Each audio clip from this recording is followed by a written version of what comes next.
بسم اللہ الرحمن الرحیم۔ رموز اوقاف پر ہماری گفتگو کا سلسلہ جاری ہے۔ آج ہم ندائیہ، فجائیہ، استعجابیہ، واوین، قوسین اور خط پر بات کریں گے۔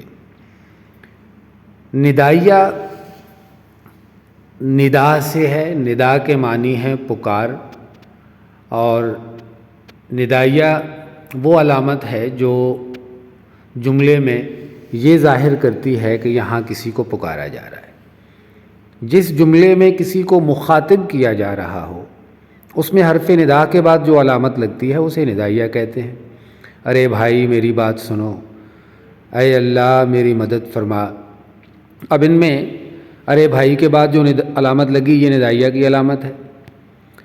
فجائیہ میں جذبات کا اظہار ہوتا ہے۔ اگر جملے میں خوشی یا غم کے جذبات کا اظہار کیا جا رہا ہو تو وہاں حرف انبساط یا حرف تأسف کے بعد جو علامت لگتی ہے اسے فجائیہ کہتے ہیں۔ واہ ہم میچ جیت گئے، اب لفظ واہ کے بعد یہی علامت اب فجائیہ کی علامت کہلائے گی۔ استعجابیہ استعجاب سے ہے اور تعجب سے ہے، معنی حیرانی ہے۔ جملے میں اگر حیرت کا اظہار ہو تو وہاں حرف استعجاب کے بعد جو علامت لگتی ہے اسے استعجابیہ کہتے ہیں۔ اللہ اکبر، کتنی بلند عمارت ہے۔ اب لفظ اللہ اکبر یہاں تعجب کے اظہار کے لیے آیا ہے، اس لیے اس کے بعد یہ علامت لگی تو یہ استعجابیہ کی علامت کہلائے گی۔ واوین عبارت میں کسی قول یا اقتباس کو نقل کرتے ہوئے اس قول یا اقتباس کے شروع اور آخر میں جو علامت لگاتے ہیں اسے واوین کہتے ہیں۔ واوین کا مطلب ہے دو واو۔ انورٹڈ کاماز کو کہا جاتا ہے واوین، اردو میں اس کا نام واوین ہے، انگلش میں یہ انورٹڈ کاما ہے۔ جملے میں جب بھی کسی کا کوئی قول ہم نقل کریں گے، کوٹ کریں گے، قائد اعظم کا فرمان ہے ایمان، اتحاد، تنظیم۔ اب ایمان، اتحاد، تنظیم یہ انورٹڈ کاما میں آیا، واوین میں آیا۔ قوسین لفظ قوس سے ہے، قوس کمان کو کہتے ہیں، عربی لفظ ہے کمان، اور قوسین کا مطلب ہے دو کمانیں۔ جملہ معترضہ کے شروع اور آخر میں جو علامت لگتی ہے اسے قوسین کہتے ہیں۔ قوس عربی میں کمان کو کہتے ہیں، جیسا کہ ابھی ہم نے پہلے بھی ڈسکس کیا۔ اس علامت کی شکل چونکہ کمان کی طرح کی ہوتی ہے لہٰذا اسے قوس کہا جاتا ہے، اور قوسین کا مطلب ہے دو کمانیں۔